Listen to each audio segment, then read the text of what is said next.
You know I love a good nerd convention. A convention brings people together with various interests within their respective hobbies. Then, what if you combined nerd culture with the passion of the queer and trans community? When you do, you have a fine concoction that would make anyone proud. The convention I'm talking about today is Flamecon. In this video, I will go over what is Flamecon, the pricing, the venue, as well as my experiences as a creator slash press going, and what to expect if you go to Flamecon. So, pack your bags, be sure to grab your I Love New York shirt, and a bottle of water. Without further ado, we're talking about Flamecon 2026.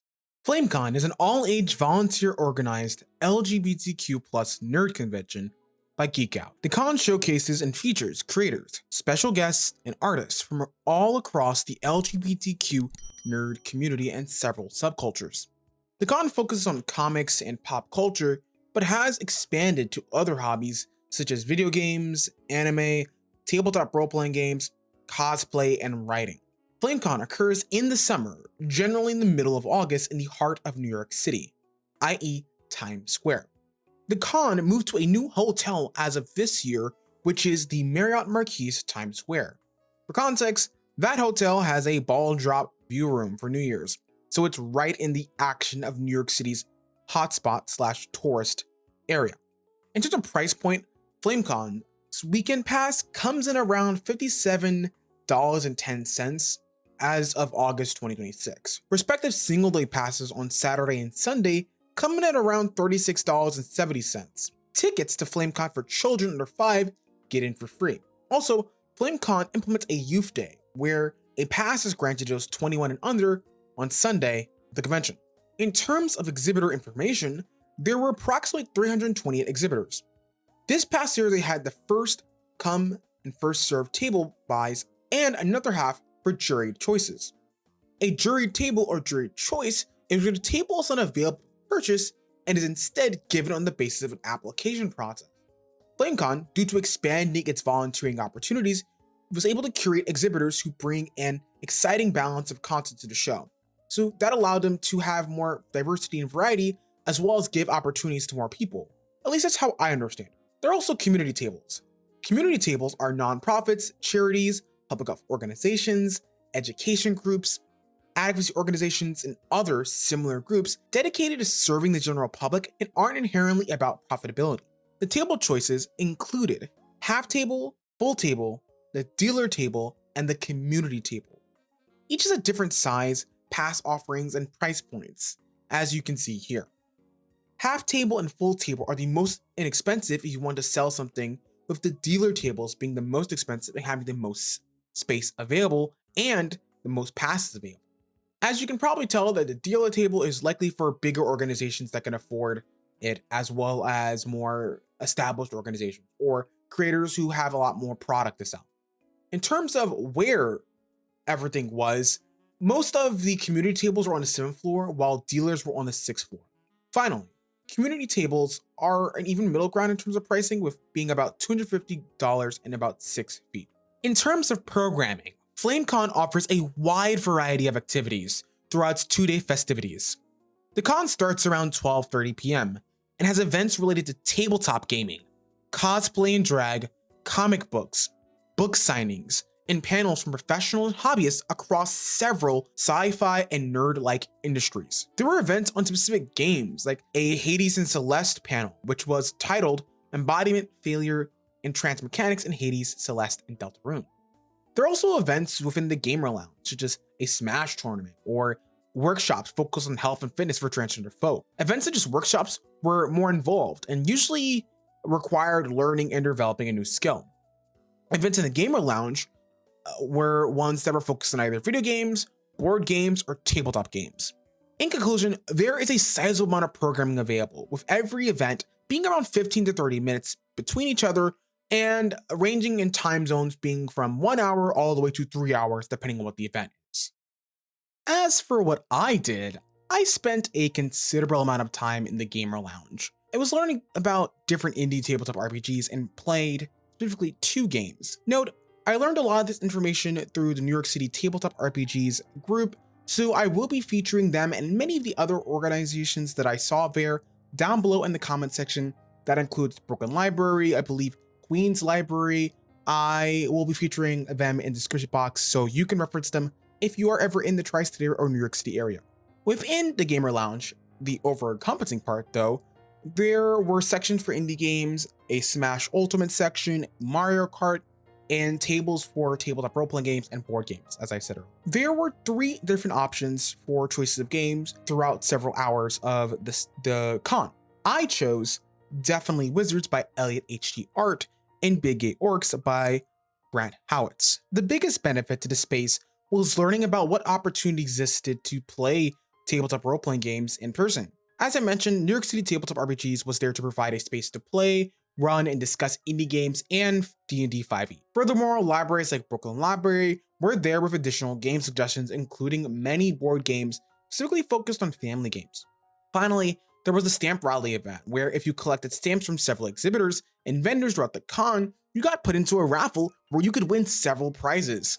And I did participate. I unfortunately didn't win, sadly, but that's okay. The greatest win of all was getting to play tabletop role-playing game. Excluding that corny line I wrote in my script, let's move on. Panel-wise, I attended Creature of the Night, the Rocky Horror Picture Show at 50th anniversary. This panel was a great review and reflection of Rocky Horror Picture Show turning 50 years old. It was also a way to highlight the new anthology titled Absolute Pleasure, Queer Perspectives on Rocky Horror. I probably will pick this up at my local library in some capacity since I enjoy Rocky Horror Picture Show, and I think the panel really acknowledges how Rocky Horror Picture Show has aged in some ways and is poorly dated, but also is still a cult classic amongst queer and trans folk, as well as straight cis people as well. There was queer voices in horror. This was a discussion amongst queer horror writers and really what draws them to the horror genre. I bought several books from several different authors there, and I probably will read them in some capacity. I don't know when, but I certainly will. It was just really good to see queer horror writers talk about the literature, why they do it. Finally was 10-minute queer characters of 9th level games. 9th level games went over their character creation and design process. It's really fun and insightful to see what went into their decision making and how characters could be easily created in their system. I bought Rebel Scum and Queer Coven, which I will likely play in some capacity, and who knows, might write a review in a couple years. Accessibility wise, the con does a fine enough job at offering masks and other accessibility concerns. The convention provided masks entirely for free. This is especially relevant since conventions and other mass gatherings have a huge literature pool on how they can spread disease and be especially difficult when there is a rise in, say, COVID-19 cases or other airborne illnesses or things like it. Flamecon specifically required staff and volunteer staff to wear masks. They made sure on their website to also encourage attendees to wear masks.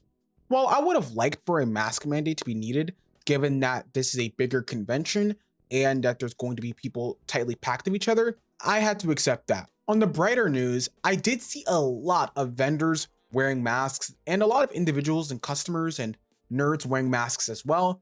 So I think it gives a good bonus and benefit if you are immunocompromised and you're looking for a convention that meets those needs of yours. Furthermore, most bathrooms for the event were gender neutral and have accessibility stalls too, the 7th floor being the only gendered bathroom for the event. Flamecon also has a quiet lounge where people can recuperate and relax from a busy floor or a busy day in the convention, which I'll just say is always a lifesaver, whether it's in MomoCon or elsewhere, so I'd highly recommend checking it out. Final note, just kind of unrelated to this, but I did see someone enter into a accessibility stall when someone needed it, and it was kind of awkward. So if you are watching, it's not you specifically, but if you're just watching in general, maybe don't use the accessibility stall.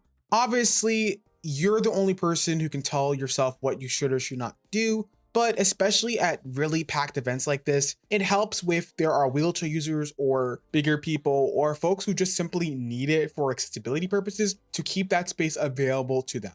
While I was provided a press pass, I also need to make it very clear that I don't want to just talk about the highlights and things that I thought were really awesome. I think it's important to always be fair in your approach, especially since I care about this convention a lot. I think LGBTQ nerdy conventions like this mean a lot to people, and especially to bond over those experiences. So here are some things that I think can be improved for next time. These are issues related to pricing, BIPOC representation and variety, which I think are difficulty points if you are looking for something very specific. Starting with the financial conversation, the ticket is a lower price point than many of the other conventions I go to. I mean, compare that to bigger conventions like the ones I go to, like PAX Unplugged, PAX East, MomoCon, or say other conventions that I'm thinking about going to, like Origins. This convention is a far lower price. However, where you're going to make up a lot of the cost is host hotel or nearby hotels. Hotels in Times Square are extremely expensive. I did not look into the hotel prices since I was staying with folks / already had other accommodations made for me, but hotels in Times Square can average around $300 to $400 a night for a decent hotel. Obviously, this will be cheaper if you stay outside of Times Square, or say you stay somewhere like in Red Hook, Brooklyn, or in, say, really far away from the main city area, but that obviously going to eat away at your convention time. So the choice is yours. Do you maybe stay further out to save money, or do you stay in Times Square to save on time but pay a lot more money up front? To be clear, this is less of a criticism of the convention and more so the result of where it's placed. So if anything, the only thing I could think of is to be careful of how you use your money. Really think about what you want from this convention, especially given that the pricing for the living situation is going to be higher than, say, if you went to a con elsewhere. Furthermore, if you're looking for a more focused convention, then Flamecon might not be for you. Its focus, like I said, is more on comic books, graphic novels, pop culture, and more popular nerd culture overwhelming. So if you want, say, a convention that's more focused on anime or board games or tabletop games or science fiction, then you might want to look elsewhere. Unfortunately, I also see that that is a problem given that there aren't any other really popular LGBTQ plus conventions with a nerd focus in any of those specific genres.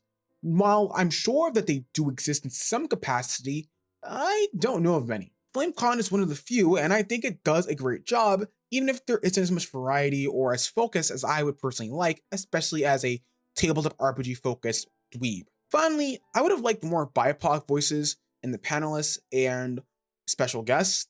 BIPOC queer and transgender voices did not feel as encompassing as I would have liked, and that could be down to how they advertised, political climate, and just other factors outside of what I'm just listing off right now. Hopefully for next year, Geek Out expands and gets more panelists, signing events, and other BIPOC-led LGBTQ events within Flamecon, or in collaboration with them.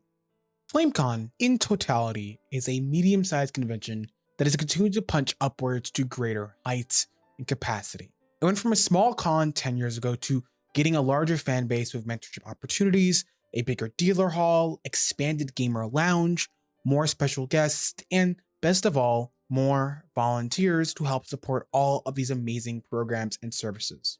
It is true to its name, being one of the largest LGBTQ nerd conventions in the country. I'm truly blessed to have gone to Flamecon as press, but also as a nerd. I've gone to Flamecon several other times throughout my nerdy career. And I think if you are willing to spend the higher cost in New York City and have a keen interest in the broad intersection of queerness and trans identities within nerd culture, no matter the shape, then Flamecon is great for you. While it might not be perfect, that's okay. Flamecon's amazing, and its resolute community from Geek Out staff to volunteers and the nerds who come keep the flame growing stronger every year. If you want to learn more about Flamecon, all the links and information I mentioned will be below in the description box. And with that, we'll talk about another thing that I'm very happy about. One-page RPG Jam. If you're interested in looking at more indie RPGs, ones that weren't featured in this video, why don't you check out this video over here about the One-Page RPG Jam 2026. Last but not least, a special shout out to my Patreon supporters, Harrison Parker and Logan, for your continued support. You too can support me over at Patreon over here, and my coffee for a one-time donation over there. And as always, I'm your average everyday queer, Flamey. Blurred disposition. Hope you all have an awesome day. Ciao.